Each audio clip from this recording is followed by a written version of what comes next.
La droite et le centre récupèrent 28 départements qui étaient gérés par la gauche. Cela dit, la gauche avait énormément d'avance déjà avant le scrutin. Elle était très divisée également. Est-ce que l'UMP et l'UDI ne tombent pas en ce moment dans une certaine forme de triomphalisme? Non, nous avons la victoire modeste, mais nous sommes très heureux de ce résultat. Avant l'élection, on était dans une proportion de 60 départements à la gauche, 40 pour la droite. Nous avions dit avant ces élections que si on faisait une bascule, c'est-à-dire qu'on passait à 60 départements à droite pour 40 pour la gauche, c'était une très belle victoire. Et là, nous sommes au-delà de nos espérances finalement avec ce résultat qui est le fruit de la stratégie qui a été mise en place par Nicolas Sarkozy.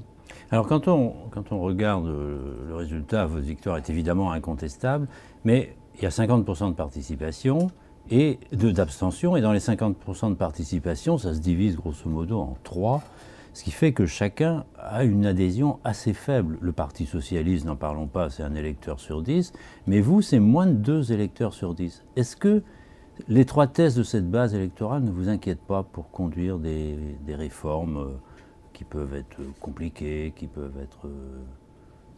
D'abord, nécessiter... dans les départements, dans l'extrême majorité des départements, les majorités sont assez claires en termes d'élus, majorité par rapport à l'opposition. Donc ça va permettre aux exécutifs de mener les politiques pour lesquelles ils ont été élus. Il n'y a que dans quelques départements, 3 me semble-t-il, où la majorité est relative.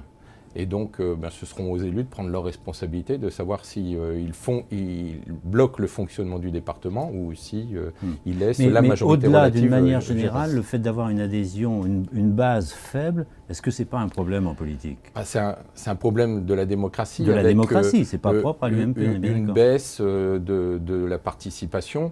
Alors j'observe que pour les élections départementales, en général, la participation est faible quand il n'y a que ce scrutin. Puisque traditionnellement, les élections, ce qu'on appelait les élections cantonales par le passé, étaient jumelées avec une autre élection.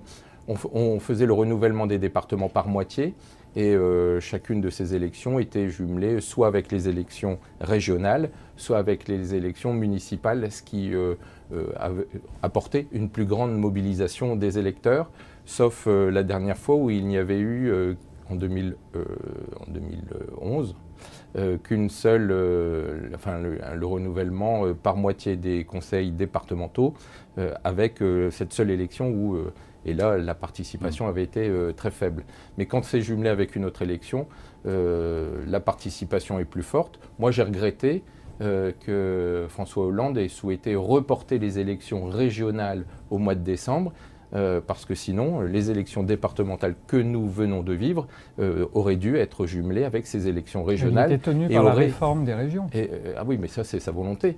Et puis, le deuxième élément qui n'a pas joué en faveur de la participation, c'est que c'est la première fois, on n'a jamais vu ça, qu'on demande aux électeurs de venir élire des gens sans savoir exactement quelles vont être leurs compétences.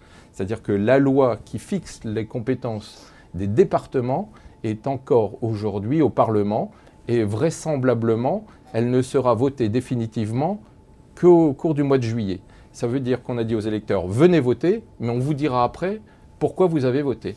C'est pour le moins très surprenant. Il aurait mieux valu reporter les départementales en même temps que la régionale. Non, il aurait mieux valu s'y prendre à l'avance. Si on veut faire une réforme, eh bien on prend le temps de la réforme bien avant les échéances. Et là, on marche sur la tête, c'est-à-dire qu'on se fiche un peu des électeurs. Et si on avait voulu qu'il y ait peu de participation, on ne se serait pas pris autrement.